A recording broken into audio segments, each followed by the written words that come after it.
Hello दोस्तों, कैसे हैं आप सब लोग। सिविल सर्विसेज आप पर एक बार फिर से आपका स्वागत है। दोस्तों, आज के इस वीडियो में द हिंदू एडिटोरियल एनालिसिस करेंगे हम 12 अगस्त 2021 का। तो आइए बिना देरी किए शुरू करते हैं। दोस्तों, आज के जो डाटा पॉइंट में बात कही गई है वो जो अभी ओलंपिक्स के जो गेम हुए हैं टोक्यो में, उनके उनमें जो मेडल्स का जो रेशियो रहा है उसके ऊपर बात की गई है। और इसमें जो डाटा निकल के आया है उसमें बताया है कि जो कंट्रीज हैं, जिन कंट्रीज में जो इनकम का लेवल हाई है, जिनका ह्यूमन डेवलपमेंट इंडेक्स जो है वो थोड़ा इम्प्रूव्ड है, उनमें जो हायर इनकम लेवल के जो हैं देश और जिनका जो जीडीपी का स्तर है वो काफ़ी ऊंचा है, उन देशों में जो मेडल्स हैं वो ज़्यादा मिले हैं। और इसके कंपैरिजन में जो लो इनकम लेवल के जो कंट्रीज हैं, जिनमें इनकम का जो लेवल है वो लो है, एसडीआई इंडेक्स जो है वो भी काफ़ी लो है, उनमें जो मेडल्स का नंबर है वो भी काफ़ी लो है। तो इस प्रकार का एक कंपैरिजन इसमें दिखाया गया है और एक डाटा इसमें प्रस्तुत किया गया है कि स्पोर्ट्स को लेकर किस प्रकार से जो इकोनॉमी है वो इसमें रिलेटेड है। तो आइए देखते हैं कि इसमें क्या है। और इसमें बताया गया है कि जो टोक्यो ओलंपिक्स अभी हुए हैं उनमें जो टॉप 10 जो कंट्रीज थी, उन कंट्रीज में 54% जो मेडल थे उनमें उन्हीं कंट्रीज को वो मिला है जिनकी जीडीपी का जो रेशियो है वो अच्छा था। और हायर इनकम लेवल पे जो देश स्टैंड कर रहे थे उन्हीं को ये ज़्यादा मेडल मिले हैं, जिसमें केनिया, यूथोपिया और यूक्रेन एक एक्सेप्शन बताया है। और इसी प्रकार से हाई इनकम लेवल की जो कंट्रीज हैं उन्हीं को ज़्यादा मेडल मिले हैं। और ह्यूमन पॉपुलेशन साइज और ह्यूमन डेवलपमेंट इंडेक्स का जो इम्पैक्ट है वो भी है इन मेडल्स पे, लेकिन वो कम है। और इनकम लेवल का जो प्रोपोर्शन है वो ज़्यादा है नेशनल परफॉर्मेंस पे। तो इसी डाटा को इसमें बताया गया है। और बताया गया है कि जो तीन कंट्रीज टॉप 3 जीडीपी को लेकर हैं, जिसमें यूएस, चाइना और जापान शामिल हैं, ये तीनों कंट्रियों के द्वारा ही जो टोक्यो ओलंपिक अभी हुए हैं उनमें सबसे ज़्यादा मेडल्स कैप्चर किए गए हैं। इसके अलावा 1992 से लेकर 2020 तक, 21 तक का अगर रेशियो हम देखें तो टाइम पीरियड में देख के चलें तो 65% जो हैं वो हाई इनकम और अपर इनकम ग्रुप को जो मेडल्स मिले हैं वो 65% मिले हैं। इसके अलावा 27% आप देखेंगे कि लोअर मिडिल इनकम जो कंट्रीज हैं उनको 27% मिले हैं। और जो low income, very low income ratio में जो आते हैं उन्हें 37% जो मेडल्स हैं वो ओलंपिक में आज तक मिले हैं। तो आप देखेंगे कि 65% जो हैं वो हाई लेवल जो होते हैं इनकम के जो कंट्रीज हैं उनको प्राप्त हुए हैं। और अगर इंडिया की अगर अकेले की इंडिया की अगर बात की जाए तो दो इंडिया 2021 में 1992 से लेकर 2021 तक के जो टाइम पीरियड है उसमें 21 मेडल इन्होंने प्राप्त किए हैं। और जो 93 कंट्रीज इसमें जो पार्टिसिपेट करती हैं उसमें उसमें 55वें नंबर पर जो इंडिया है वो अभी दिखाई देता है। तो इस प्रकार जो इंडिया का इनकम लेवल का ग्रुप है वो काफ़ी लो है, तो इसी वजह से ये जो डाटा है वो दिखाई दे रहा है। इसके अलावा आप देखेंगे कि जो ग्राफ से प्रदर्शित किया है उसमें बताया है कि मेडल जो पॉपुलेशन साइज के हिसाब से जो आप दिखाई देंगे तो यहाँ देखेंगे कि यूएस का पॉपुलेशन काफ़ी कम है लेकिन इसे मेडल काफ़ी मिले हैं। और चाइना का पॉपुलेशन काफ़ी ज़्यादा है तो इसे भी मेडल काफ़ी ज़्यादा मिले हैं।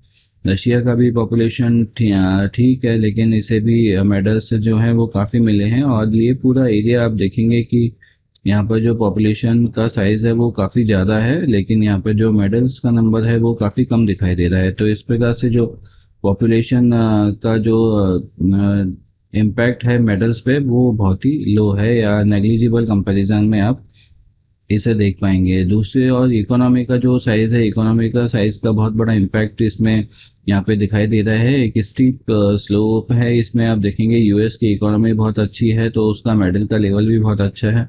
चाइना की इकोनॉमी बहुत अच्छी है तो इसका भी मेडल का लेवल बहुत अच्छा है। इसके अलावा जापान है, और ग्रेट ब्रिटेन में आप देखेंगे इसमें भी इकोनॉमी अच्छी है और मेडल का लेवल ज़्यादा है। यहाँ पे आप देखेंगे कि जो काफ़ी सारी कंट्रीज है जिनका इनका का लेवल डाउन है और इकोनॉमी भी डाउन है, तो उनका जो मेडल्स का नंबर है वो भी डाउन है। तो इस ग्राफ से ये प्रदर्शित होता है कि जो इकोनॉमी है उसका मेजर इम्पैक्ट है मेडल्स के नंबर पर, और मेडल्स के नंबर के हिसाब से, इकोनॉमी के हिसाब से मेडल का नंबर इन कंट्रीज का बढ़ा हुआ है। इसके अलावा इनकम का लेवल आप देखेंगे कि इनकम के लेवल का भी थोड़ा असर यहाँ पे दिखाई दे रहा है। और जो अब एवरेज जो अपर मिडिल इनकम ग्रुप है उनका मेडल्स का नंबर ज़्यादा है, और हायर इनकम का जो लेवल है वो और भी उससे ज़्यादा है। तो देखेंगे यूएस में सबसे ज़्यादा आपको दिखाई दे रहा है, फिर चाइना में है, रशिया में है। इस प्रकार से जो लो इनकम वाली जो कंट्रीज़ हैं उसमें इनकम मेडल्स का जो नंबर है वो काफ़ी कम दिखाई दे रहा है। तो इससे से डाटा से ये इंटरप्रिटेशन मिलता है कि जो इनकम का लेवल है उस पे मेडल्स का नंबर काफ़ी ज़्यादा डिपेंड कर रहा है। इसके अलावा जो ह्यूमन डेवलपमेंट का इंडेक्स है, एसडीआई है, उसका इम्पैक्ट काफ़ी कम देखने को मिला है, या ना के बराबर ही इसका इम्पैक्ट है।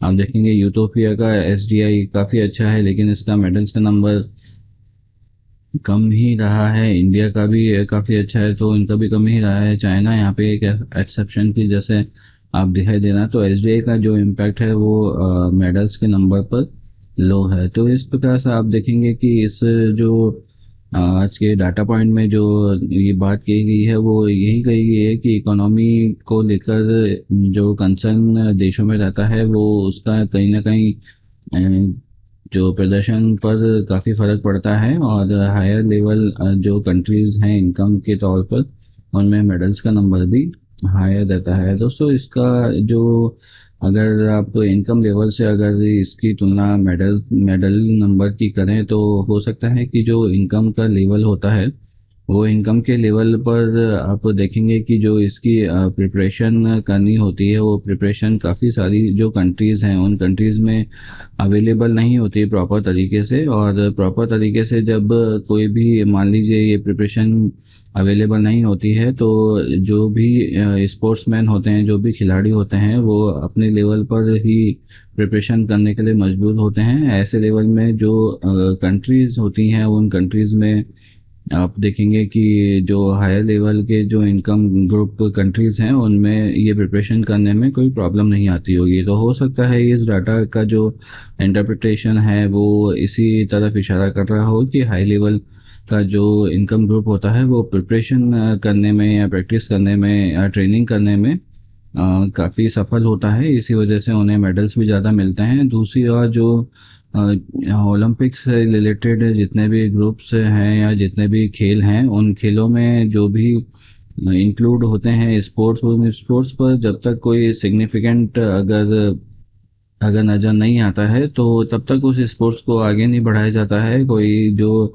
लोअर लेवल पे उसे आगे बढ़ाया जाता है। अगर कोई मान लीजिए मेडल या कोई अगर बहुत अच्छा प्रदर्शन उससे खेल में किया जाता है, या अगली बार या एक दो बार अच्छी प्रैक्टिस करने पर मेडल आने की संभावना होती है तो ही उसे आगे बढ़ाया जाता है, अन्यथा उसे लो ग्राउंड ही रखा जाता है। तो इस वजह से भी जो हो सकता है इस प्रकार का प्रदर्शन जो है वो हमें देखने को मिलता हो। तो इस प्रकार इस डाटा पॉइंट में आज यही बताया गया है कि जो इनकम के अकॉर्डिंग और इकोनॉमी के अकॉर्डिंग जो मेडल्स की क्या स्थिति है। चलिए बढ़ते हैं अपने पहले एडिटोरियल की तरफ। दोस्तों हाल ही में कोविड-19 की सेकंड जो अभी वेव आई थी उस वेव के बाद में स्कूल्स ओपन करने के लिए जो 14 स्टेट्स ने डिसीजन लिया है उसके ऊपर डिस्कशन आज इसमें किया गया है। जो 14 स्टेट्स ने जो कोविड-19 के बाद में अभी स्कूल ओपन करने की बात की गई है, जिसमें जो जुलाई में ही हरियाणा और नागालैंड ने अपने स्कूल ओपन कर दिए थे जो कि क्लासरूम क्लासेस के लिए थे। इसके अलावा पंजाब, उत्तराखंड और हिमाचल प्रदेश, पुडुचेरी, लक्षद्वीप इस महीने में, अगस्त के महीने में इसे ओपन करने वाले हैं। और आंध्र प्रदेश, कर्नाटका और तमिलनाडु, उत्तर प्रदेश, उड़ीसा है वो भी इसे ओपन करने की दिशा में कार्य कर रहे हैं। तो जैसे ही जो स्कूल हैं वो ओपन होंगे तो पॉजिटिव इंडिकेटर इसका देखने को मिलेगा, और एक्सपेरिमेंट जो होंगे वो बैक टू बैक जो स्कूल में किए जाएंगे। और जो डेल्टा वेरिएंट अभी चल रहा है, थर्ड वेव जिसके ऊपर आने की बात कही जा रही है, उस थर्ड वेव के डेल्टा वेरिएंट के केसेस हमारे को हो सकता है देखने को मिलेंगे। तो इसलिए जो स्कूल अभी खोले जाएंगे, तो स्कूल खोले जाने के बाद में जो गाइडलाइंस होती हैं उन गाइडलाइंस को हमें स्ट्रिक्टली फॉलो करवाना होगा, और जिससे कि जो बच्चे हैं वो अभी कम इन्फेक्टेड हों। हालांकि जो हेल्थ स्पेशलिस्ट हैं उन्होंने ये बताया है कि जो बच्चे हैं वो कम प्रॉन हैं इस डेल्टा वेरिएंट के लिए या कोरोना वायरस के लिए, लेकिन फिर भी जो इन्फेक्शन है इन बच्चों में हो ही रहा है। जहाँ पर स्कूल पहले से खोले जा चुके हैं, जो कई देश हैं उनमें खोले जा चुके हैं। दोस्तों, आपने देखा होगा कि जो कोविड-19 की फर्स्ट लहर और सेकंड लहर के बाद में जब स्कूल बंद हुए थे, तो बच्चों के ऊपर काफ़ी मेंटल और फिजिकल बर्डन पड़ा था। मेंटल बर्डन, जो क्लासरूम की पढ़ाई जो उनकी नहीं हो पा रही थी, और दूसरी ओर उनकी जो स्किल डेवलपमेंट का जो एरिया था उसे भी काफ़ी नुकसान हुआ था। कई बच्चे जो हैं वो 18 मंथ से, जहाँ पर उनके पास में नेट या इस तरीके की फैसिलिटी अवेलेबल नहीं है, वो तो पढ़ाई भी 18 महीने से नहीं कर पा रहे हैं। तो इस प्रकार की स्थिति अभी देखने को मिली है। तो इसलिए जो स्टेट्स हैं उन्होंने स्कूल खोलने की जो डिसीजन है उसको लिया है, लेकिन यहाँ पर एक कैलकुलेटेड रिस्क भी अवेलेबल है।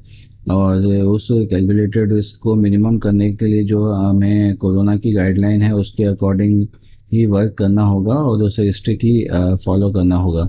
आप देखेंगे कि जो यूनाइटेड स्टेट्स जैसा देश है, जहाँ पर कि 1 मिलियन के समथिंग जो स्टूडेंट्स हैं, वहाँ पर भी 12 साल के जो बच्चे हैं उनको वैक्सीन मैंडेट किया हुआ है। 12 साल के बच्चों को यहाँ पे लग रहा है, हमारे यहाँ पर 18 साल से ऊपर के बच्चों को जो पर्सन है उन्हें वैक्सीन लगाई जा रही है। फिर भी वहाँ पर जो 7,000 बच्चे उनमें से पॉजिटिव पाए गए हैं। तो इसी तरीके से जो 363 जो अदर चिल्ड्रन और एडल्ट हैं उन्हें इसके बाद में पॉजिटिव पाया गया। जब उनका 7,000 जो पॉजिटिव चिल्ड्रन और एडल्ट से उसमें उनका एक्सपोजर किया गया, तो उन्हें पाया गया कि 363 बच्चे ही उसमें से इन्फेक्शन को ले पाए थे, इन्फेक्टेड हो पाए थे। तो इसी तरीके से जो यूनिवर्सल मास मैंडेट है उसे हमें चलाना होगा, और स्कूल के ऊपर जो है इसे स्ट्रिक्टली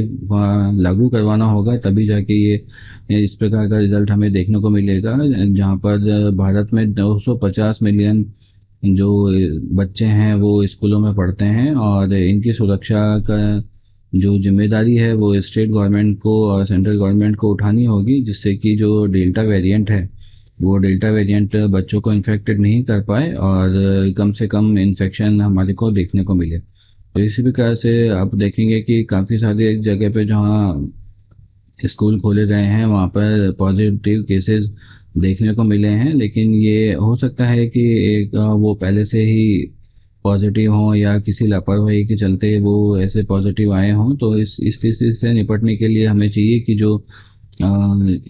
जो हमारा जो डेवलपमेंट का एरिया है उस डेवलपमेंट के एरिया को हम स्ट्रॉन्ग करें, और स्ट्रिक्टली जो वैक्सीनेशन का जो प्रोसेस है उसे फॉलो करें, और जो टीचर और स्टूडेंट्स को वैक्सीनेटेड करने का जो काम है उसे बहुत ही फास्ट किया जाए। और टीचर्स को तो सबसे पहले हमें वैक्सीनेशन करना चाहिए, और उन्हें फुली वैक्सीनेटेड होने के बाद में ही पढ़ाने की इजाज़त देनी चाहिए। तो इस प्रकार की जो स्थिति है उससे निपटने के लिए सरकार को तुरंत प्रभाव से कार्रवाई करनी चाहिए, और उसके बाद ही जो स्कूल हैं उन्हें ओपन करने का डिसीजन लेना चाहिए। जब कम से कम जो मैक्सिमम गाइडलाइन है वो फॉलो की जाए, और उसके अलावा जो वैक्सीनेशन है वो टीचर्स का कंप्लीट किया जाए। उसके बाद में ही ये मिनिमम रिक्वायरमेंट होनी चाहिए स्कूल को ओपन करने के लिए, उसके बाद में ही स्कूल को ओपन किया जा। तो इस प्रकार जो इस आर्टिकल में बात की गई है वो ये कही है कि स्टूडेंट की सेफ्टी को ध्यान में रखकर और बिना किसी डर के इन प्रोटोकॉल्स को फॉलो कर कर स्कूल को ओपन किया जा सकता है, और जो बच्चों पर मेंटल प्रेशर है उसे रिलीज किया जा सकता है। चलिए बढ़ते हैं अगले आर्टिकल की तरफ। ओबीसी के लिए जो 27% का जो रिजर्वेशन अलाउ किया है, उस 27% के रिजर्वेशन को ऑल इंडिया कोटा के लेवल पर भी लागू किया गया है। तो इसी के चलते इसमें जो डिसीजन है उसको लेकर बात की गई है कि जो post graduate medical education regulation 2021 जो अभी सेंट्रल गवर्नमेंट ने बनाया है, उस पर जो आम राय है वो सभी की होनी चाहिए और सभी की सहमति से ही इस जो बिल है उसको आगे बढ़ाया जाना चाहिए। तो इंडियन मेडिकल एसोसिएशन ने इस पे एक ऑब्जेक्शन उठाया है कि जो नेशनल मेडिकल कमीशन जो है उसके द्वारा भी जो अभी draft post graduate medical education regulation 2021 को बनाया गया है, उसका जो करंट स्टेटस है वो कॉमन काउंसलिंग का दिया गया है एडमिशन के लिए। सभी पीजी में जो भी एमडी और एमएस के लेवल पर जो भी एडमिशन होते हैं उसका जो अभी एडमिशन होते हैं वो नेशनल एग्जिट टेस्ट के थ्रू होते हैं और जो एडमिशन इन प्रोग्राम्स में बेस होता है वो नीट के हिसाब से भी होता है। तो इसी वजह से जो 50% जो सीट होती हैं वो ऑल इंडिया कोटा के तहत स्टेट्स को देनी पड़ती हैं और इसी वजह इसमें जो रिजर्वेशन का फॉर्म है वो भी लगाया जाता है। तो इसीलिए जो ड्राफ्ट रेगुलेशन का ये जो नया फॉर्मूला निकाला गया है उसमें जो स्टेट्स का जो पावर है पीजी में एडमिशन के लिए वो बिल्कुल भी नहीं है। और जो पीजी में एडमिशन स्टेट्स का अगर नहीं हो पाएगा तो स्टेट्स के जो लोकल लोग होंगे, जो लोकल एस्पिरेंट्स होंगे, जो लोकल स्टूडेंट्स होंगे एमबीबीएस के, उनको एडमिशन के लिए काफ़ी मशक्क़त करनी पड़ेगी क्योंकि जो 50% कोटा है वो पहले ही ऑल इंडिया कोटा के हिसाब से अलॉट हो जाएगा। उसके बाद जो 50% बचेगा उसमें जो ऑल इंडिया लेवल का पेपर होगा तो जो एडमिशन होंगे वो भारत के अदर स्टेट्स के पर्सन के होने की काफ़ी संभावना होगी। तो इसी वजह से जो स्टेट्स का जो कंफर्ट है वो यहाँ पर ख़त्म हो जाएगा और स्टेट के जो स्टूडेंट्स हैं जो स्टेट में रहने की कोशिश करेंगे या वहाँ पर रहना चाहते हैं उनके पास में कम जो ऑप्शन है वो अवेलेबल होंगे। तो इसी प्रकार जो हेल्थ केयर का जो स्टैंडर्ड है वो काफ़ी इसमें लो होने की संभावना है। और दूसरी बात यह है कि इसमें जो स्टेट का जो कंसर्न है वो इसमें प्रॉपरली होना भी चाहिए क्योंकि जो मेडिकल प्रोफेशनल्स होते हैं वो बिल्कुल ही एकदम लो लेवल के जो पर्सन होते हैं, लोअर रूट लेवल पे जो हमारे देश में लोग रहते हैं उनसे ये लोग अटैच रहते हैं। और ऐसे में अगर लोकल जो लैंग्वेज होती है या कोई भी जो भाषा होती है उस भाषा को अगर समझने में असमर्थ होते हैं तो ऐसी स्थिति में जो उनका कम्युनिकेशन पेशेंट का जो कम्युनिकेशन का स्तर होता है वो काफ़ी डाउन हो जाता है और इस प्रकार से जो ट्रीटमेंट होता है उसके लेवल में भी काफ़ी कमी आती है। तो उसकी बात इसमें कही गई है कि अगर ऐसी प्रैक्टिस अगर हमें लगानी है तो हमें जो हेल्थ का स्टैंडर्ड है वो भी बढ़ाना होगा और जो स्टेट्स का जो इसमें इन्वॉल्वमेंट है उसे भी बढ़ाना होगा। जैसे कि ऑल इंडिया जो सर्विस होती है आईएएस में जो आईएएस आईपीएस में जो ऑल इंडिया सर्विस होती है उसके लेवल पे ये बात इन्होंने एग्जांपल देके जो सेंट्रल गवर्नमेंट ने कहा है कि ये सेंट्रलाइज्ड एग्जाम होता है और वेरियस स्टेट्स में इनकी पोस्टिंग होती है। तो उसमें भी इसी प्रकार से होता है कि किसी भी स्टेट का जो पर्सन होता है वो दूसरे स्टेट में जाके कार्य करता है और इफेक्टिवली कार्य ये ऑल इंडिया सर्विस वाले जो पर्सन है वो कर रहे हैं, कभी इनको कोई प्रॉब्लम नहीं है दूसरे स्टेट्स में। तो उसी को लेकर बात की गई है कि उसी तरह जो डॉक्टर्स हैं उन्हें भी कोई प्रॉब्लम नहीं आनी चाहिए। लेकिन आप देखेंगे कि ऑल इंडिया सर्विस में जो पर्सन होते हैं उन्हें चाहे वो किसी भी स्टेट में रहें वो एक आईएएस है, हर स्टेट में आईएएस ही होता है और उसी प्रकार से जो उसे फैसिलिटीज़ और जो पर्क्स हैं वो प्रदान किए जाते हैं। लेकिन एक जो डॉक्टर कोई वर्क करता है तो वो बहुत ही लोअर ग्राउंड पे वर्क करता है और जो पीएससी सीएचसी जो बहुत ही छोटे लेवल पर जो ये हॉस्पिटल्स होते हैं वो हॉस्पिटल्स ऐसे एरिया में होते हैं जहाँ पर काफ़ी ज़्यादा सुविधाएं नहीं होती हैं और डॉक्टर्स को अगर आप देखेंगे तो इतने ज़्यादा जो पर्क्स और फैसिलिटीज़ भी हमारे देश में प्रोवाइड नहीं की जाती हैं। तो इस प्रकार से जो ऑल इंडिया सर्विस से इन डॉक्टर्स का जो कंपैरिजन है वो किया जाना गलत है और जो स्टेट्स को पावर एडमिशन्स की है वो हमें देनी चाहिए। इस प्रकार से जो आईएमए ने अभी यहाँ पर डिमांड किया गया है कि जो अभी रेगुलेशन 2021 2021 जो अभी बनाया गया है उसमें इस प्रकार का प्रावधान होना चाहिए कि पोस्ट ग्रेजुएट सीट्स में जो एडमिशन है वो स्टेट के लेवल पर किया जाए। तो इस प्रकार इस आर्टिकल में यह डिमांड की गई है और इसको यहाँ पर इस तरीके से समझाया गया है। पढ़ते हैं अगले आर्टिकल की तरफ। दोस्तों, हाल ही में जो तमिलनाडु गवर्नमेंट है उसने अपना जो इकोनॉमिक स्टेटस है उसको लेकर, फाइनेंशियल सिचुएशन को लेकर एक वाइट पेपर जारी किया है और बताया है कि जो स्टेट की एक्चुअल जो सिचुएशन है वो किस प्रकार से अभी है, और इसमें एकदम जो ट्रुथ लेवल है वो बताया गया है वाइट पेपर का। तो उसी वाइट पेपर को लेकर यहाँ पर एक वेल बिगिनिंग के तौर पर इसे देखा जा रहा है और एक अच्छी शुरुआत इसे बताया गया है कि जो एक्चुअल स्थिति है वो जो स्टेट के अभी चल रही है या कंट्री की अभी चल रही है वो पता होना बहुत ज़रूरी है हमारे देश के लोगों को, जिससे कि जो प्रॉब्लम का लेवल है वो तो टाइम बिंग ही कम होगा, लेकिन जो हमारे देश के जो लोग हैं, दो देश की जो जनता है वो एक्चुअल सिनेरियो को पहचाने और जो अभी प्रॉब्लम है उसे फेस करे, और गवर्नमेंट और जो भी मशीनरी जो काम कर रही है उसे कोसने की बजाय। तो इसी प्रकार से इस वाइट पेपर को एक बहुत ही अच्छा स्टेप बताया गया है कि इसी तरीके का एनालिसिस जैसा कि तमिलनाडु गवर्नमेंट ने अपनी इकोनॉमिक स्टेटस का दिया है, एकदम ट्रू लेवल बताया है, तो उसी तरीके का जो ये प्रैक्टिस है वो सारे स्टेट्स को और सेंट्रल गवर्नमेंट को भी अपनाना चाहिए। तो इस वाइट पेपर में ये बताया है कि जो सेंट्रल जो अभी स्टेट गवर्नमेंट का जो स्टेटस है फिजिकल सिचुएशन को लेकर वो अभी काफ़ी ख़राब है, और जो कुछ समय पहले जो कोविड-19 की जो प्रॉब्लम आई थी उसकी वजह से जॉब्स का भी काफ़ी नुकसान हुआ है, और जो स्टेट की जो इनकम है, स्टेट को जो अभी रेवेन्यू रिसीव होते हैं उन रेवेन्यूज़ में बहुत ही ज़्यादा गिरावट आई है। इसी वजह से जो स्टेट का जो फाइनेंशियल स्टेटस है वो काफ़ी डाउन हो गया है। लॉकडाउन की वजह से ऐसी प्रॉब्लम देखने को मिल रही है, और तमिलनाडु में एक जो सर्वे किया गया है उसके अकॉर्डिंग जो फैमिली एक फैमिली होती है वो एक साल में 1 लाख का जो टैक्स है वो जमा कराती है, वो भी 18 मंथ से रिसीव नहीं हुआ है।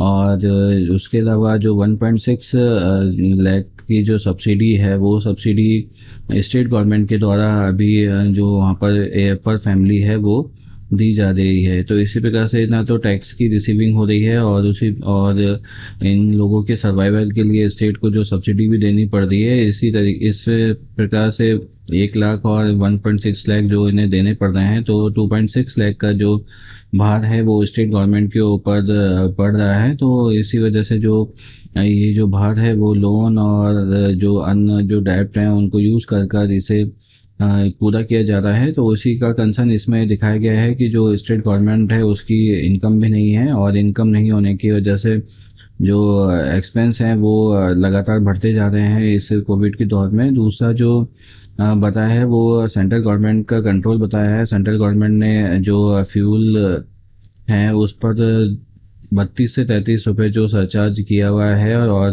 जो चार्ज उन्होंने किया हुआ है उसके अलावा जो स्टेट गवर्नमेंट है इतना सब चार्ज होने के बाद में उन्हें चार्ज और बढ़ा नहीं सकती है, जिससे कि जो जनता है उसके ऊपर और भी भार पड़ेगा। इस तरीके से जो पेट्रोल है जिस पर इनकम स्टेट गवर्नमेंट के हाथ में है वो उसे बढ़ा नहीं सकते हैं। इसके अलावा आप देखेंगे लिक्वर है, लिक्वर में इनकम जो होता है वो स्टेट के पास में होता है। पेट्रोल में चार्ज जो है वो स्टेट लगा सकती है, और इस प्रकार से जो प्रॉपर्टी है वो प्रॉपर्टी पर भी चार्ज है वो स्टेट गवर्नमेंट लगाती है। प्रॉपर्टी एक ऐसा ऑप्शन है जिसको लेकर जो काफ़ी जो बात की जा रही है, और इसमें जो डेवलपमेंट है वो अभी किया जाता है, क्योंकि प्रॉपर्टी जो है वो आदमी के जो सोशल स्टेटस होता है, जो इकोनॉमिक स्टेटस होता है, फाइनेंशियल स्टेटस होता है, उस पर डिपेंडेंट होता है। क्योंकि आदमी अगर फाइनेंशियली साउंड होता है तो फाइनेंशियली साउंड होने पर उसकी जो प्रॉपर्टी होती है वो भी उतनी ही साउंड होती है, और अगर प्रॉपर्टी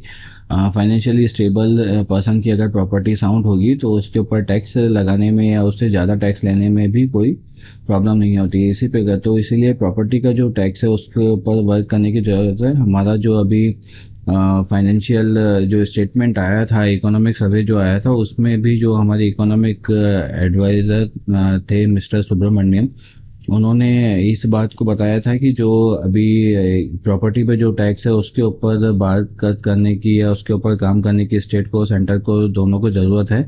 और जो प्रॉपर्टी पे टैक्स जो है वो प्रोपोर्शनल होता है, या इसमें जो फाइनेंशियल स्टेबिलिटी किसी फैमिली की होती है तो इसी प्रकार से उसे लगाकर और जो इनकम है उसका सोर्स डेवलप किया जाता है और केनेशियन मल्टीप्लायर इफेक्ट के तहत इसको बढ़ाया जाता है। तो इसी प्रकार से इसमें बात की गई है। दूसरी ओर जो सब्सिडी और जीएसटी का जो इशू है उसको लेकर भी इसमें बात की गई है कि जीएसटी जो है वो मैक्सिमम डिजास्टर के रूप में यहाँ पर निकल के आया है। जो स्टेट के ऊपर जो टैक्स की और अन्य जो सेल्स टैक्स की जो पावर थी वो इसमें छीन गई है, और जो जीएसटी का रेवेन्यू है वो भी सेंटर की तरफ से कभी रिलीज होता है तो कभी रिलीज नहीं होता है।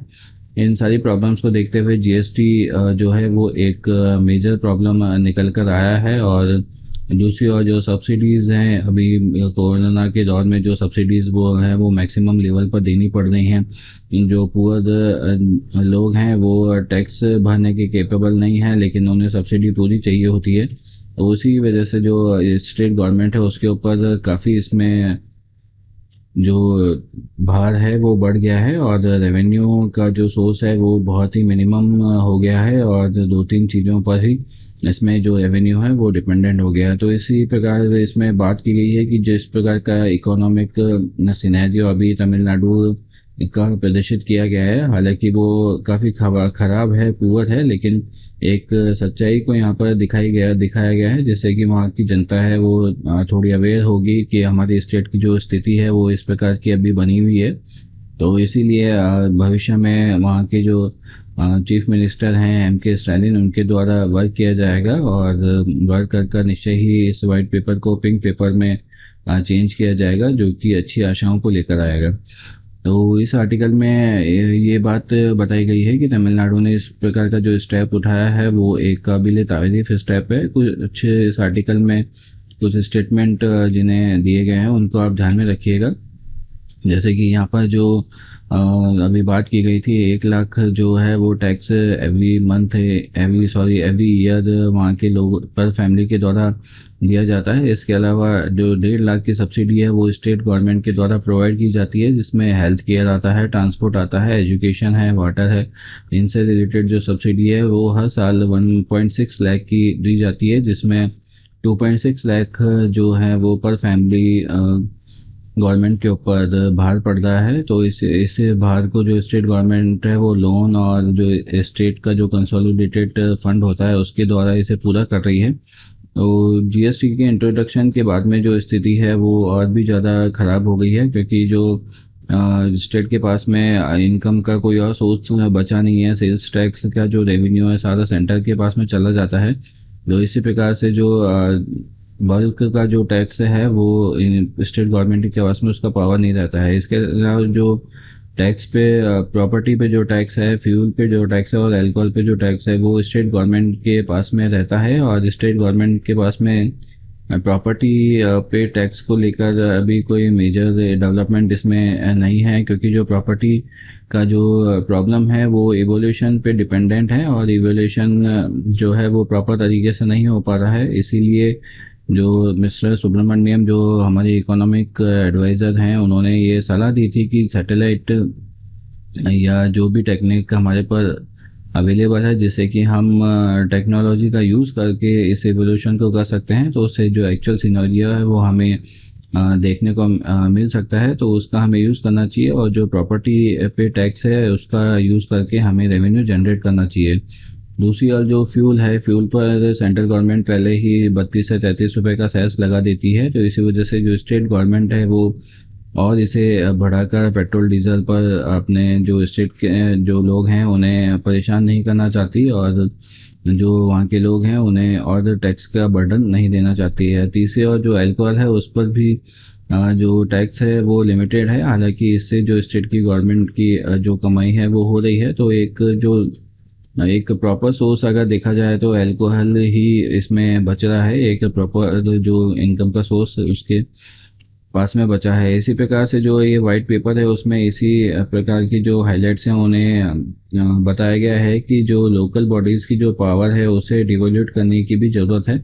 जो प्रॉपर्टी को लेकर तो उनके पास में जो पावर है प्रॉपर्टी टैक्स को लेकर, इसमें केरला मॉडल की बात की गई है। केरला मॉडल में जो सोशल वेलफेयर और डिजास्टर हैंडलिंग की जो पावर है वो, उसमें इकोनॉमिस्ट ने ये बताया है कि इस पावर को जो लोकल बॉडीज के पास में ये होती है उसे उनसे ले लेना चाहिए और स्टेट गवर्नमेंट को इसके ऊपर कार्य करना चाहिए। और प्रॉपर्टी जैसे जो टैक्स हैं उन टैक्स पे स्टेट गवर्नमेंट को एक रूल और रेगुलेशन बनाकर टेक्नोलॉजी का यूज़ कर कर उस टैक्स के रेवेन्यू को बढ़ाना चाहिए, जो कि वाकई में बढ़ सकता है। तो इस प्रकार का जो लोकल बॉडी का इंफ्रास्ट्रक्चर है वो जो केरला में डेवलप किया गया है उसी प्रकार से जो है अदर स्टेट्स को डेवलप करना चाहिए। तो इसीलिए जो हाईएस्ट एलोकेशन केरला में देखने को मिलता है वो इसी वजह से देखने को मिलता है, क्योंकि वहाँ पर लोकल बॉडीज पे जो एक्सपेंडिचर है वो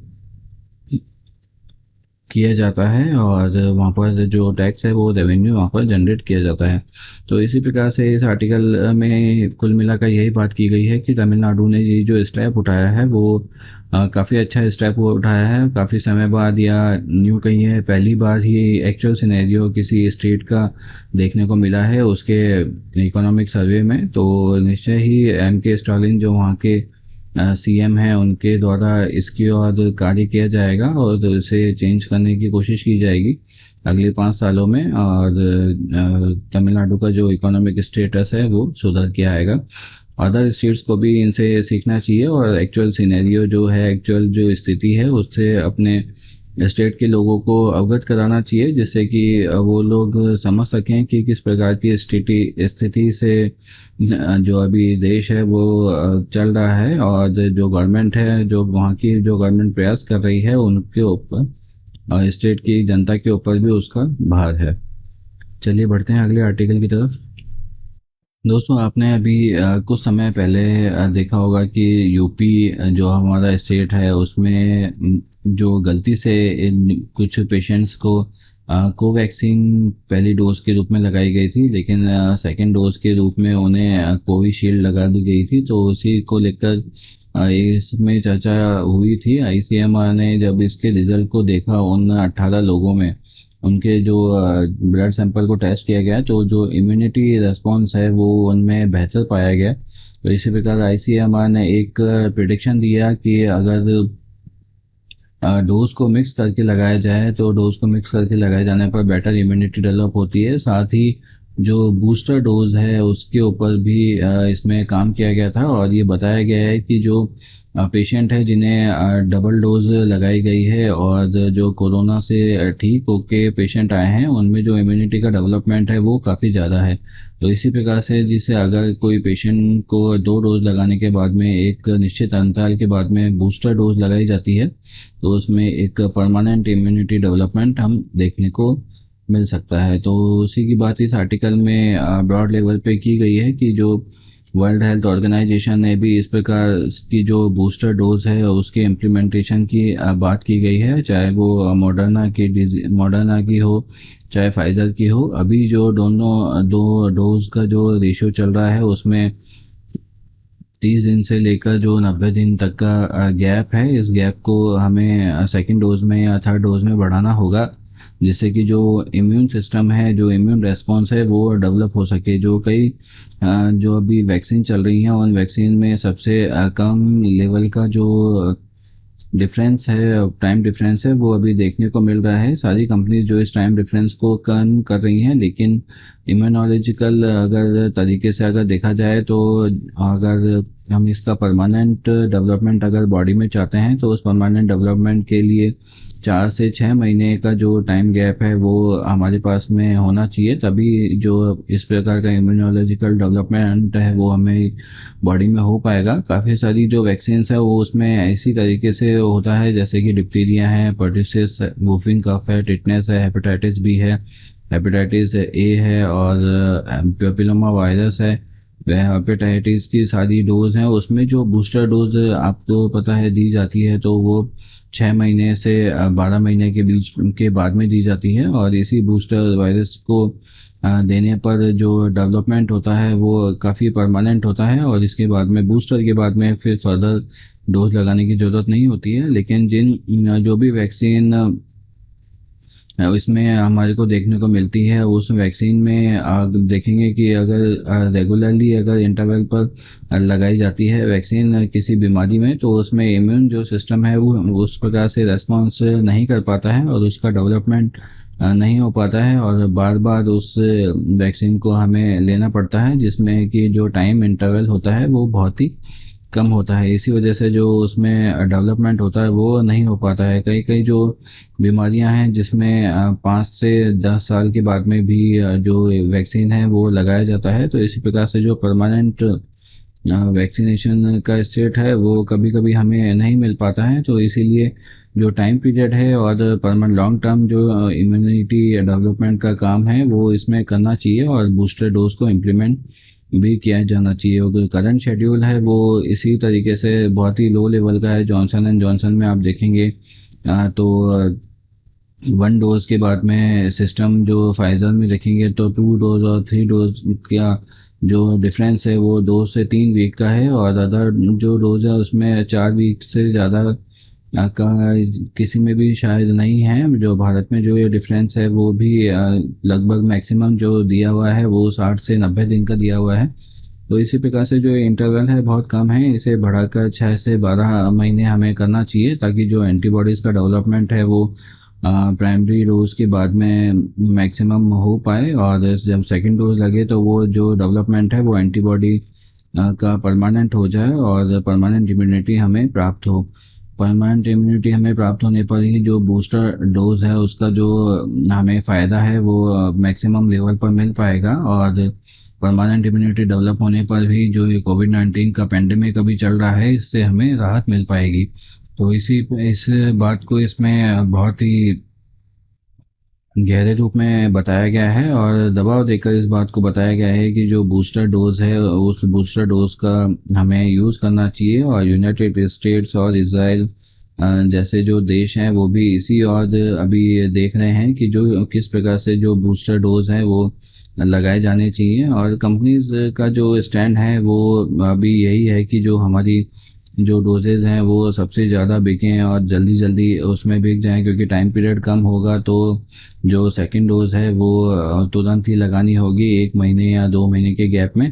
तो इसी तरीके से अगर हमें एक सीरोलॉजिकल सर्वे किया जाए, और सर्वे के बाद में एक बहुत अच्छे तरीके से अगर इसे स्टडी किया जाए, तो हम पाएंगे कि जो हमारी ट्रेडिशनल जो बीमारियां हैं उन बीमारियों में भी हम जो बूस्टर यूज़ कर रहे हैं उस बूस्टर में हम 6 से 12 महीने का जो टाइम पीरियड है वो लेके चलते हैं। तो इसी प्रकार ये जो बीमारी है इसमें अगर हम इसी तरीके का बूस्टर डोज का डेवलपमेंट देखेंगे तो इसे भी हमें 6 से 12 महीने का जो टाइम पीरियड है वो देना पड़ेगा, ताकि जो बॉडी है वो इस प्रकार का डेवलपमेंट हमारा कर पाए। तो कुल मिलाकर जो बूस्टर डोज है उसे एक वैक्सीनेशन कैंपेन की जैसे चलाने की बात की गई है, जैसा कि हम काफ़ी बीमारियों में चलाते हैं, और कोविड-19 का जो एक परमानेंट सॉल्यूशन है वो करने की बात की गई है। चलिए बढ़ते हैं अगले आर्टिकल की तरफ। दोस्तों इस आर्टिकल में जो बात की गई है वो एम्प्लॉयमेंट को एक परमानेंट सॉल्यूशन देने के तरह बात की गई है, और बताया गया है कि जो जैसे जो महात्मा गांधी नरेगा जो स्कीम है जिसमें कि फिक्स जॉब हम देते हैं, और जिसमें कि जो गारंटी हम इसमें प्रोवाइड करते हैं उसी प्रकार की गारंटी हमें अदर जॉब्स में प्रोवाइड करनी होगी। आपने देखा होगा कि हमने काफ़ी बार ये डिस्कशन किया है कि कोविड-19 के समय जो जॉब का लॉस है वो काफ़ी ज़्यादा हुआ है, और लोगों का जो इनकम का लेवल है वो भी काफ़ी डाउन हो गया है। तो इसी वजह से जो इस प्रकार की जो सिक्योरिटी है वो लोगों को अभी देनी ज़रूरी है। और आप देखेंगे कि इकोनॉमिक आउटलुक रिपोर्ट जो अप्रैल 2021 में अभी आई है, जिसे कि आईएमएफ के द्वारा इसे जारी किया जाता है, ध्यान में रखिएगा। बहुत ही इम्पोर्टेंट पॉइंट है, इसके ऊपर काफ़ी बार क्वेश्चन आया है। वर्ल्ड इकोनॉमिक जो आउटलुक रिपोर्ट है उसे आईएमएफ के द्वारा जारी किया जाता है। और इसे ध्यान में रखिएगा, बहुत ही इम्पोर्टेंट है। तो दोस्तों उसकी रिपोर्ट के द्वारा ये बताया गया है कि जो पूरे देश की पूरी दुनिया की जो इकोनॉमी है उसमें 3.3% पर वो श्रिंक हो गई थी। जो केवल जो चाइना था, वो चाइना ने ही अपनी जो जीडीपी है वो इस लेवल पर बनाए, पिछले साल की लेवल पर बनाए रखने में कामयाब हुआ था। इसके अलावा जो देश का दुनिया का हर देश है उसकी जो जीडीपी है उसमें भारी गिरावट देखने को मिली थी। जो भारत में ये गिरावट थी वो 8% के लेवल पे से 8% का उसमें जो मार्जिन है वो देखने को मिला था। और जो एम्प्लॉयमेंट में जो फॉल हुआ वो 23% से लेकर 6.9% पर आ गया था। तो इस प्रकार से एम्प्लॉयमेंट का जो लेवल है वो भी बढ़ा हो और अनएम्प्लॉयमेंट का जो रेशियो है वो बढ़ा है। तो इसी वजह से जो एक लाइवलीहुड और जो घर चलाने के लिए जो ज़रूरत होती है, जो बेसिक चीज़ों के लिए जो जीवन यापन के लिए जो ज़रूरत होती है, वो जीवन यापन की ज़रूरतें भी जो लोगों की हैं वो पूरी नहीं हो पा रही हैं। और कई मिलियन लोग जो हैं वो गहरी जो गरीबी है उसमें डूब गए हैं। और गहरी गरीबी के कारण उनको जो 2 वक्त का खाना है वो भी नसीब नहीं हो रहा है। तो इसी वजह से ये प्रॉब्लम देखने को मिली है। तो उसका सॉल्यूशन के रूप में यहाँ पर एक चीज़ बताई गई है कि जिस प्रकार जो महात्मा गांधी नरेगा जो स्कीम है उसमें स्कीम उस स्कीम पे जैसे प्रकार से जो 150 दिन का परमानेंट सॉल्यूशन देकर गारंटीड जो एम्प्लॉयमेंट है वो प्रोवाइड किया जाता है। उस एम्प्लॉयमेंट को रूरल एरिया में अभी प्रोवाइड किया जाता है। इस रूरल एरिया के एम्प्लॉयमेंट को अर्बन एरिया पर भी ट्रांसफ़र करना चाहिए। और इस प्रकार से जो परमानेंट सॉल्यूशन है वो हमें करना चाहिए। इस अर्बन लेवल में नेशनल अर्बन लाइवलीहुड प्रोग्राम जो है वो चलाया जाता है, लेकिन उसका जो इम्प्लीमेंटेशन है वो प्रॉपर तरीके से नहीं हो पा रहा है।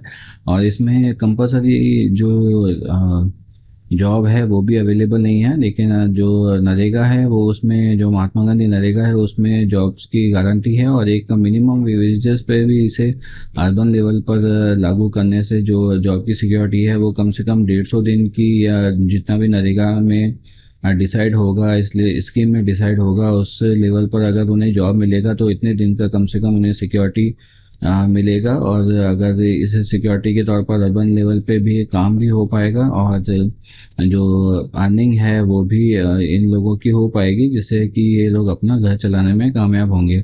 इस प्रकार की व्यवस्था हिमाचल प्रदेश में आप देखेंगे पहले ही देखने को मिलती।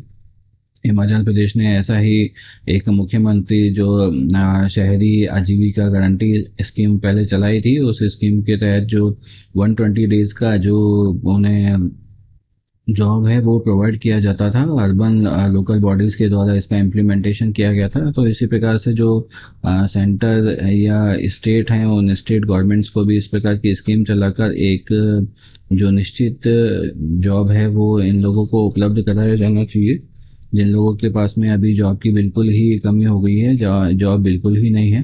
तो इसी को लेकर इसमें एक इशारा किया गया है। और इस प्रकार के किसी डेवलपमेंट को जिसमें कि गारंटीड जॉब का इलाज हो उसकी तरफ इशारा किया गया है, जिसमें कि जो महात्मा गांधी नरेगा है उसका एक उदाहरण प्रस्तुत किया गया है। चलिए बढ़ते हैं अगले आर्टिकल की तरफ।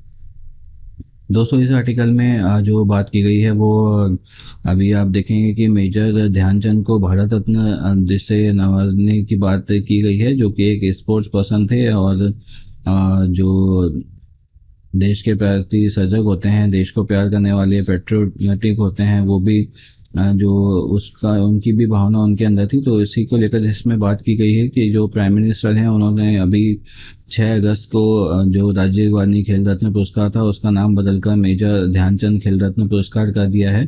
तो उसको चेंज करके जो इन्होंने ये कार्य किया है वो काबिल तारीफ है। एक स्पोर्ट्स पर्सन के रूप में ही जो खेल रत्न है उसे देखा जाना चाहिए, लेकिन पहले ही मेजर ध्यानचंद के नाम पर एक अवार्ड अवेलेबल है जिसे भी 29 अगस्त को ही दिया जाता है जब नेशनल स्पोर्ट्स डे होता है।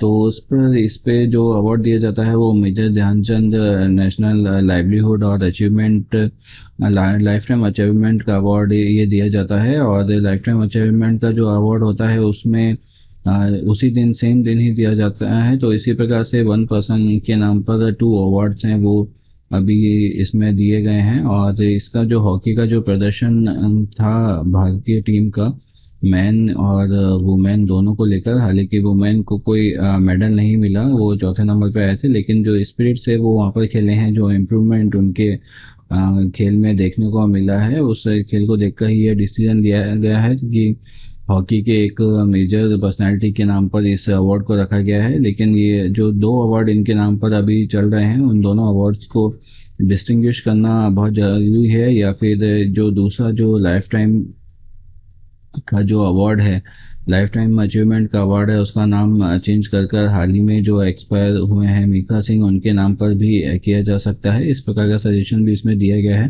और अगर अगर जो इस तरीके का चेंज है वो अगर किसी पॉलिटिकल मंशा के तहत किया गया है कि जो राजीव गांधी का परिवार है उनके नाम पर किसी भी प्रकार का जो नाम है या ये नहीं होना चाहिए, या अगर स्पोर्ट्स की स्पिरिट से ऐसा किया गया है, तो मीका सिंह को भी जिसमें जगह मिलनी चाहिए। और मेजर ध्यानचंद को जो भारत रत्न का पुरस्कार दिया जा रहा है उसके उसके ऊपर भी ध्यान देना चाहिए, क्योंकि जो सचिन तेंदुलकर एक स्पोर्ट्स पर्सन है, उन्हें भारत रत्न से पहले ही नवाजा जा चुका है। और उसके बाद में स्पोर्ट्स पर्सन को जो अगर भारत रत्न देने की बात होती है तो उसमें मेजर ध्यानचंद का नाम सबसे पहले आता है, क्योंकि इन्हों के द्वारा ही जो स्पोर्ट्स की स्पिरिट है वो भारत में जगाई गई थी। और एक जो देशभक्त का रवैया भी इनके द्वारा देखा गया था, क्योंकि जर्मनी के जो हिटलर उस टाइम पे थे जब ये हॉकी खेला करते थे, तो उन्होंने जर्मनी की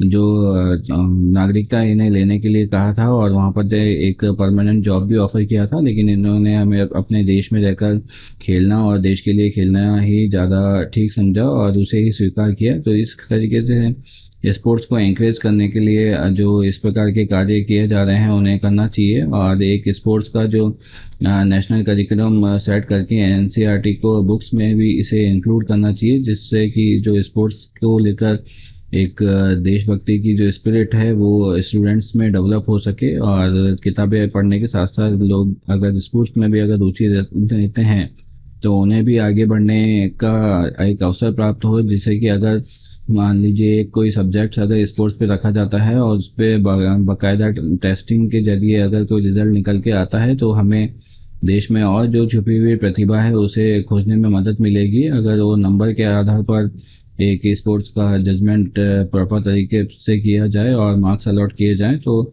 इस प्रकार से उनका भी डेवलपमेंट हो पाएगा जिनके अंदर प्रतिभा है। तो इसीलिए जो इसमें बात की गई है कि जो मेजर ध्यानचंद पे जो दो अवार्ड हैं उनमें से दोनों को डिस्टिंग्विश करना बहुत ज़रूरी है। और अगर इस प्रकार का अगर नेमिंग किया जाता है तो जो सारे जो स्पोर्ट्स पर्सन है, जो स्पोर्ट्स का अवार्ड हैं, वो उनके नाम पर ही अलॉट किए जाने चाहिए। तो इस बात को इस आर्टिकल में बताया गया है। चलिए बढ़ते हैं अगले न्यूज़ की तरफ। दोस्तों, हाल ही में जो प्रधानमंत्री के आर्थिक सलाहकार हैं और उस आर्थिक सलाहकार परिषद के जो अध्यक्ष हैं डॉक्टर विवेक देबरॉय, उन्होंने एक बुजुर्गों के जीवन का गुणवत्ता सूचकांक जारी किया है, जो जैसे कि इंस्टीट्यूट फॉर कॉम्पिटिटिवनेस के द्वारा तैयार किया गया है। और इसमें ऐसे मुद्दों पर प्रकाश डाला गया है जिसमें बुजुर्गों के सामने वाली समस्याओं का उल्लेख नहीं किया जाता है। इस रिपोर्ट में भारतीय राज्यों में उम्र बढ़ने से जो क्षेत्रीय पैटर्न की पहचान करने के साथ साथ देश में उम्र बढ़ने की समग्र स्थिति का भी आकलन किया गया है। यह रिपोर्ट इस बात की गहराई से आकलन करता है कि भारत अपनी बुजुर्ग आबादी के कल्याण के लिए किस प्रकार अच्छा काम कर रहा है। तो इस सूचकांक के ढांचे में 4 स्तंभ वित्तीय कल्याण, सामाजिक कल्याण और राजस्थान प्रणाली और आय सुरक्षा तथा 8 उपस्तंभ आर्थिक सशक्तिकरण, शैक्षणिक अर्जन और रोजगार, सामान्य स्थिति, शारीरिक सुरक्षा, बुनियादी स्वास्थ्य, मनोवैज्ञानिक कल्याण, सामाजिक सुरक्षा और पर्यावरण के अनुरूप बनाना जैसे जो बेसिक स्टेप हैं उनको इसमें शामिल किया गया है। यह सूचकांक भारत में बुजुर्ग आबादी की जरूरतों और अवसरों को समझने के तौर तरीकों की विस्तृत बनाता है। यह पेंशन की पर्याप्तता, आय और अन्य स्रोतों के लिए बहुत आगे जाकर काम करता है, जो हालांकि महत्वपूर्ण है, लेकिन अक्सर इस आयु की जो जरूरतों के बारे में नीतिगत सोच और बहस को संकुचित कर दिया जाता है। और जो इस प्रकार के जो ओल्ड एज वाले लोग होते हैं, जो बुजुर्ग होते हैं, उनकी तरफ हमारे जो रूटीन की जो चीज़ें होती हैं उनकी तरफ ध्यान नहीं दिया जाता, और इन बुजुर्गों को हमेशा परिवार की तरफ से भी साइडलाइन कर दिया जाता है। तो इसी के ऊपर इसमें बात की गई है कि जो सूचकांक है वो किस प्रकार से जो स्टेट हैं वो कार्य कर रहे हैं, उनकी रेटिंग की गई है। तो इस रेटिंग के तौर पर जो स्टेट्स हैं वो निकल के आए हैं, जिसमें राजस्थान, हिमाचल प्रदेश, मिजोरम और चंडीगढ़ जो बुजुर्ग आबादी वाले राज्य हैं और अपेक्षाकृत बुजुर्ग आबादी वाले राज्य हैं, उनकी श्रेणियों में सबसे ऊपर आए हैं, शीर्ष पर हैं। तो जो जिन मुद्दों पर इसमें ये सूचना तैयार किया गया है उसमें ये शीर्ष पर रहे हैं। तो इस प्रकार से बुजुर्गों की आबादी का जो सबसे अच्छा, अगर आप माने कि ट्रीटमेंट दिया जाता है, तो वो इन्हीं स्टेट्स में दिया जाता है। इस रिपोर्ट की मुख्य विशेषता यह है कि जो स्वास्थ्य प्रणाली स्तंभ का अखिल भारतीय स्तर पर उच्चतम राष्ट्रीय औसत जो 66.97 होने तथा समाज कल्याण में यह औसत 62.34 होने का पता चला है। वित्तीय कल्याण में यह स्कोर 44.7% रहा है, जो शिक्षा प्राप्ति और रोजगार स्तंभ के 21 राज्यों में कमजोर प्रदर्शन पर काम कर रहा है और सुधार की संभावना को दर्शाता है। दूसरी ओर राज्यों ने विशेष रूप से आय सुरक्षा स्तंभ में बहुत खराब प्रदर्शन किया है, क्योंकि आधे से अधिक राज्यों में आय सुरक्षा में राष्ट्रीय औसत 30.3% ही रहा है, जो कि सबसे कम है। इसके अलावा राजस्थान और हिमाचल प्रदेश बुजुर्ग और अपेक्षाकृत बुजुर्ग आबादी वाले राज्यों में सर्वाधिक स्कोर हासिल करने वाले क्षेत्र हैं, जबकि चंडीगढ़ और मिजोरम केंद्र शासित प्रदेश और पूर्वोत्तर क्षेत्र राज्य की श्रेणी में सर्वाधिक स्कोर हासिल करने वाले क्षेत्र हैं। बुजुर्ग आबादी वाले राज्यों में ऐसे राज्य हैं जहां बुजुर्ग आबादी 5 मिलियन से अधिक है, जबकि अपेक्षाकृत बुजुर्ग आबादी वाले राज्य ऐसे हैं जहां पर बुजुर्ग आबादी 5 मिलियन से कम है। तो ये कुछ इंपॉर्टेंट डाटा है दोस्तों, इस डाटा को आप ध्यान में रखिएगा। आप रैंकिंग के हिसाब से देखेंगे तो जो रैंकिंग है वो राजस्थान के सबसे पहले नंबर पर आई है। इसके बाद में महाराष्ट्र है, बिहार है, तमिलनाडु है, मध्य प्रदेश है, कर्नाटक, उत्तर प्रदेश, आंध्र प्रदेश, पश्चिम बंगाल और तेलंगाना। इस तरीके से रैंकिंग यहाँ पर की गई है, जिसमें कि राजस्थान जो बुजुर्गों को फैसिलिटीज़ देने के हिसाब से और उनके ट्रीटमेंट के हिसाब से जो रूल बनाए हैं, जो लॉज वहाँ पर चल रहे हैं, उनके इम्प्लीमेंटेशन की बात है, उनकी स्थिति है, उसको लेकर यहाँ पर राजस्थान फर्स्ट रैंक पर अवेलेबल है।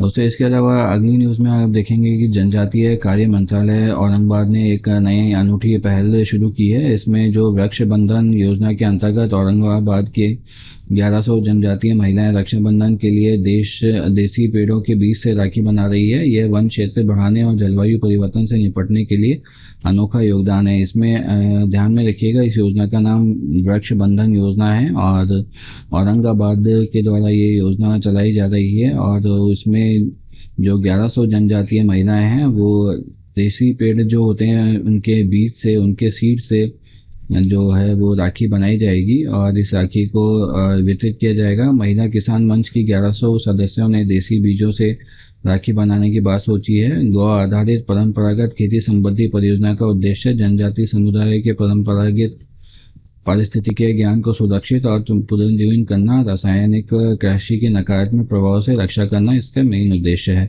एक बार के उपयोग के बाद बीज मिट्टी में बोए जाते हैं, इससे पर्यावरण में लाभ मिलता है और पर्यावरण से जुड़ी जनजातीय महिलाओं को रोजगार मिलता है। तो इस प्रकार की एक जो पहल है वो शुरू की गई है, जिससे कि ग्रीन जो कॉरिडोर है उसमें भी इम्प्रूवमेंट देखने को मिलेगा। और इस ग्रीन कॉरिडोर के इम्प्रूवमेंट के साथ साथ जो वन क्षेत्र है और जलवायु परिवर्तन जो पेड़ों के कटने के कारण हो रहा है उसमें भी बढ़ोतरी होगी और जलवायु परिवर्तन से निपटने में इसमें योगदान मिलेगा। तो इस प्रकार का एक जो अनूठी पहल है वो औरंगाबाद की इन 1100 जनजातीय महिलाओं के द्वारा शुरू की गई है। आप ध्यान रखिएगा वृक्ष बंधन परियोजना क्या है और इसमें बेसिकली क्या किया गया था।